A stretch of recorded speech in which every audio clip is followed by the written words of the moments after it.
The roar of Sherman tanks advancing through the smoke and dust of the North African desert was more than just the sound of metal on metal. It was the sound of an invisible revolution, one that would change the course of warfare forever. February 1943. North of the Kasserine Pass in Tunisia, the air was thick with dust, and the stench of battle lingered in every breath. The landscape was a war-ravaged expanse of craters, debris, and blood. On one side, German forces, hardened and experienced, pushed forward with their Panzers, prepared to break the American lines. On the other, the United States 1st Armored Division's Sherman tanks, moving as if guided by some unseen hand. They were not just vehicles, they were nodes in a vast, invisible network, connected by technology that Germany had never imagined. While the German commanders were accustomed to the roar of their Panzers, they had no way of knowing that the real battle was not just being fought on the battlefield, but in the electromagnetic spectrum above. Radio communication, a technology that would tip the scales in favor of the Americans. The Germans, with their FUG-5 radios, were struggling to maintain communication, their systems plagued by static and interference. Meanwhile, the American tanks, equipped with SCR-508 radios, moved in perfect harmony, communicating with each other across miles of battlefield without the need for visual contact. It was a tactical advantage so profound that it was invisible to the Germans until it was too late. This battle, the Battle of Kasserine Pass, would not be the decisive victory for the Americans, but it would reveal a technological revolution that would change the future of warfare. A revolution that would, in the end, see the American Sherman tanks dominate the battlefield not through superior firepower or armor, but through the power of clear, coordinated communication. The first time the Americans demonstrated their technological advantage was in this dusty North African landscape. A handful of Sherman tanks, coordinated without any visible signals, moved in synchrony against a German force that relied on traditional, rigid command and control. The result was a glimpse of a new type of warfare, network-centric combat, that would dominate the world's battlefields for decades to come. As the dust settled over the battlefield, the first realization began to sink in. The German forces, despite their formidable tanks and battle-hardened crews, were no longer able to fight the way they had for years. The Sherman tanks, equipped with the SCR-508 radios, had been more than just vehicles. They were now part of a larger, highly coordinated network that allowed American forces to outmaneuver their enemies. In the lead-up to the battle, the Germans had relied on their radio systems, but the limitations of their technology were becoming evident. Their FUG-5 radios were built with amplitude modulation, AM technology, which had served them well in the early days of the war. But the very terrain and chaos of battle rendered them increasingly ineffective. The radios could only communicate over short distances, with frequent interference from engine noise, artillery, and other battlefield disruptions. When command tanks were destroyed, the entire platoon often lost coordination. The loss of clear communication meant German commanders had to rely on visual signals, a tactic that could not keep up with the rapidly evolving battlefield. The Americans, on the other hand, were operating with a new form of communication. Their SCR-508 radios, developed by Motorola, employed frequency modulation, FM technology, which was far more resilient in the chaos of combat. The American tanks could transmit clear messages over longer distances, even through smoke and explosions. It was a technological leap that rendered traditional communication methods obsolete. From the perspective of a soldier in the field, this technological superiority was like nothing they had ever experienced. Sergeant John Miller of the 1st Armored Division, who was stationed in one of the Sherman tanks, recalled the first time he heard his comrades' voices come through the FM radio with perfect clarity, despite the cacophony of battle. It was like hearing a voice from a place far away, a voice that was right there beside you, he later wrote in his diary. The way we could coordinate without ever seeing each other, it was something out of a dream. On the battlefield, it was clear that the Americans were executing a strategy unlike anything the Germans had prepared for. The Sherman tanks, while not as heavily armoured as the German Panzers, moved with a speed and precision that defied expectations. The tanks did not need to rely on visual signals or complex hand gestures to communicate. Instead, they acted as a unified force, coordinating their movements through radio signals. The Germans, meanwhile, found themselves in a desperate struggle to maintain their battlefield coherence. Their own tanks, many of which lacked full radio communication, could not react to the fluid situation on the ground. In the chaos of the battle, every time a German tank commander lost their vehicle, the entire platoon was thrown into confusion. And so, the battle raged on. The German forces, once so sure of their superiority in tactics, were beginning to see that their advantage in numbers and firepower was being overshadowed by the unseen power of American communication. The Allies, through their superior radio technology, had gained a significant edge that would tip the balance in their favour in future engagements. As the Battle of Kasserine Pass continued, the Germans began to question whether they were fighting a battle of tanks or a battle of communications. It was an unsettling thought.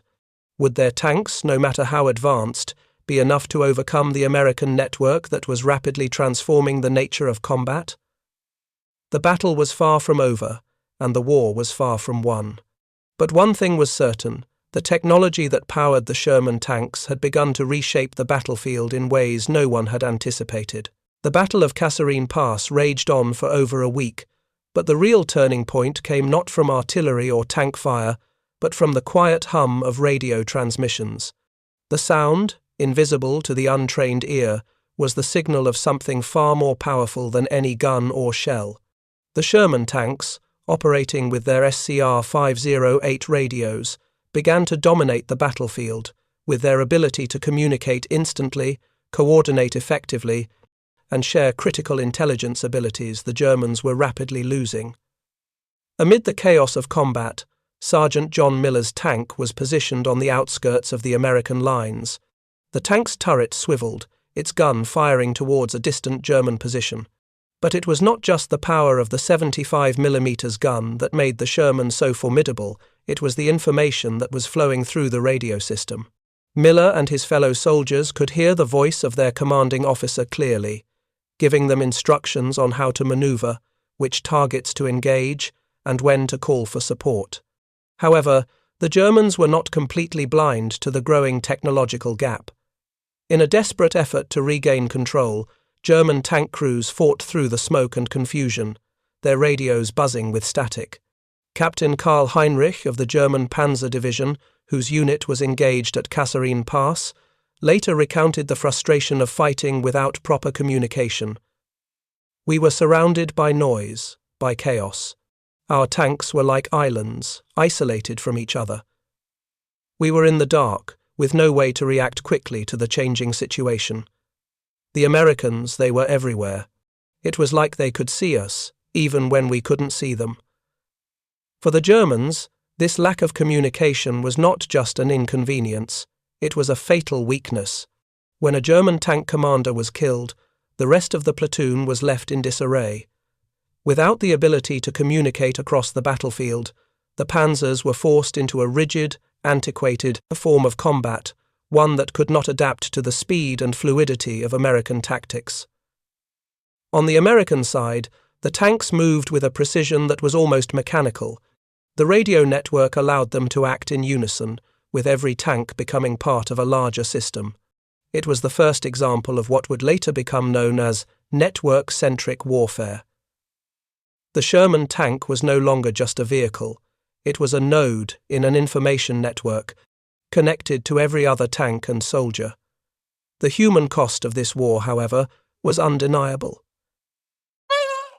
As the tanks advanced, the toll in lives was high on both sides. American and German soldiers died in the dirt and dust, their bodies left in the wake of this new form of warfare. But for many soldiers, the sacrifice was worth the promise of victory. Miller, from his tank, remembered the fear he felt when the Germans launched a counterattack. The ground shook as the German tanks rolled forward, yet the clarity of the radio communications allowed the American forces to quickly regroup and launch a counteroffensive.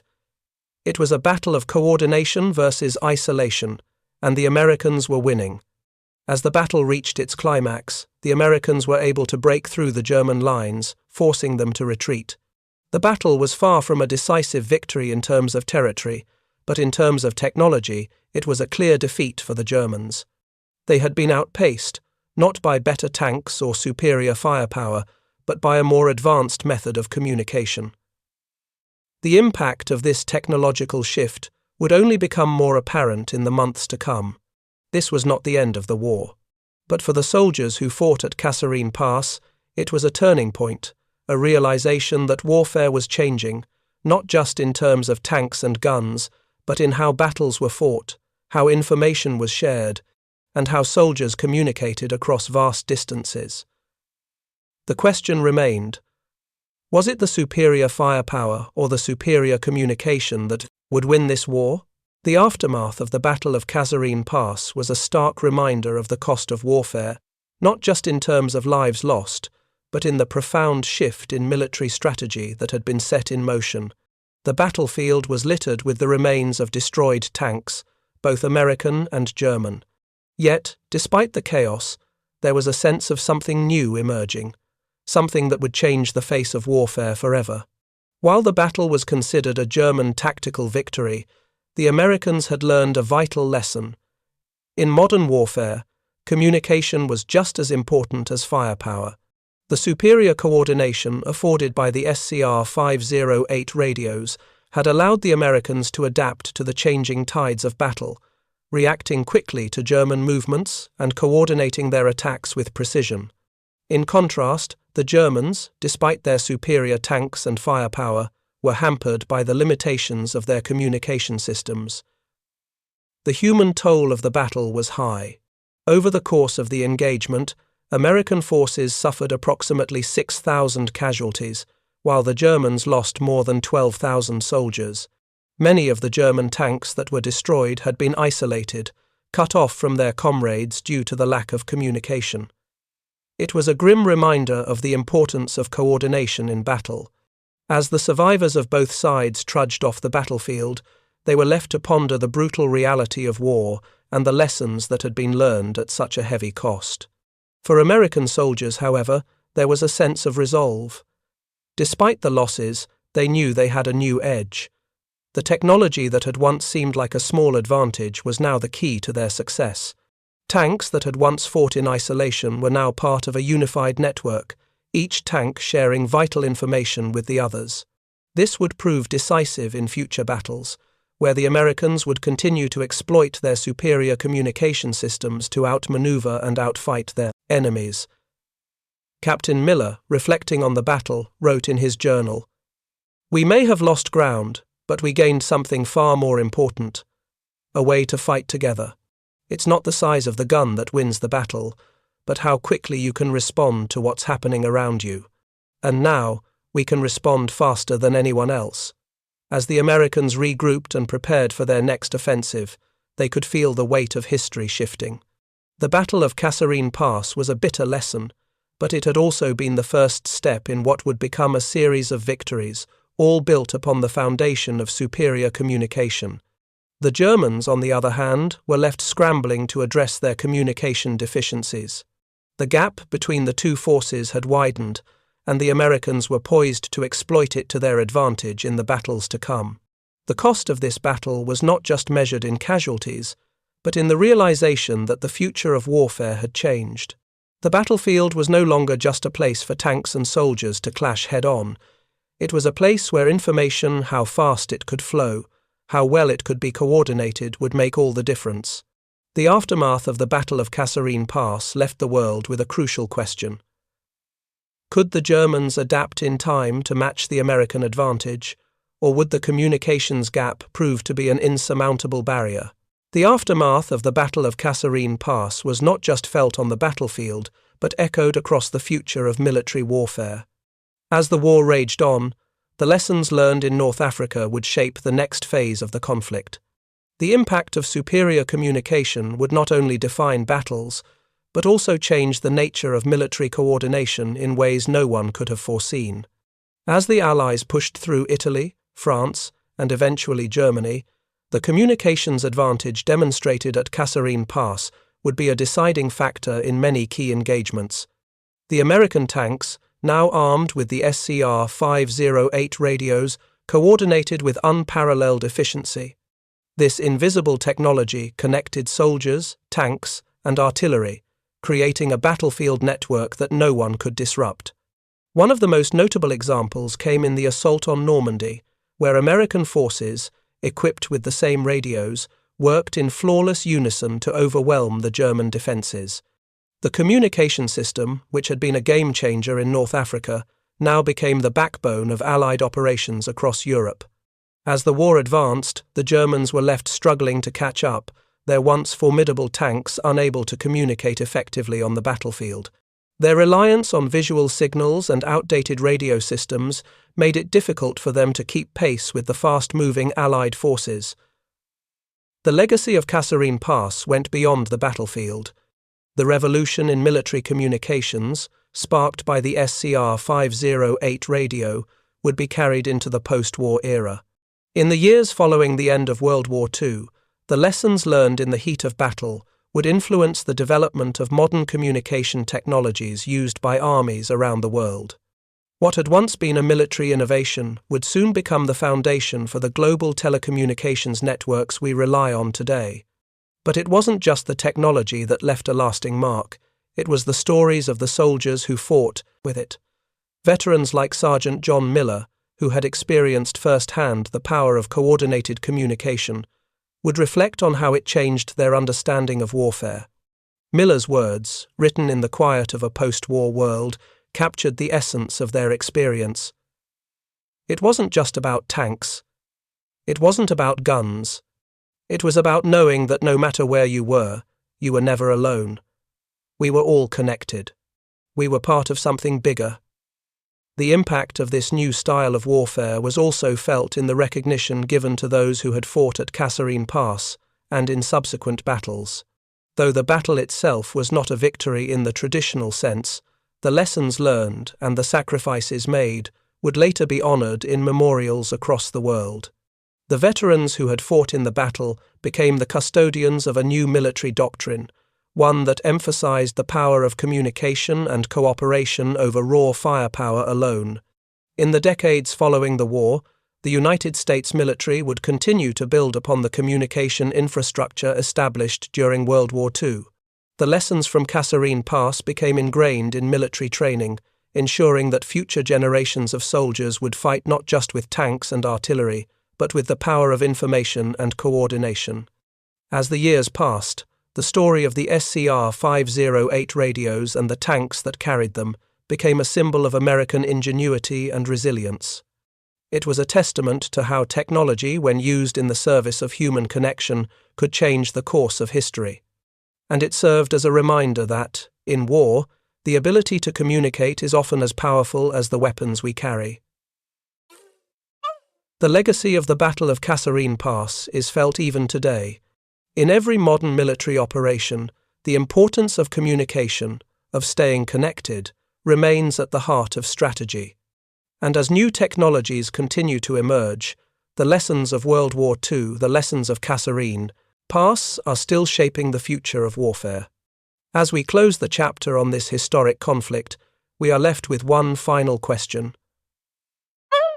How will the next generation of soldiers, armed with technologies we can only imagine, to use the lessons of the past to shape the battles of tomorrow?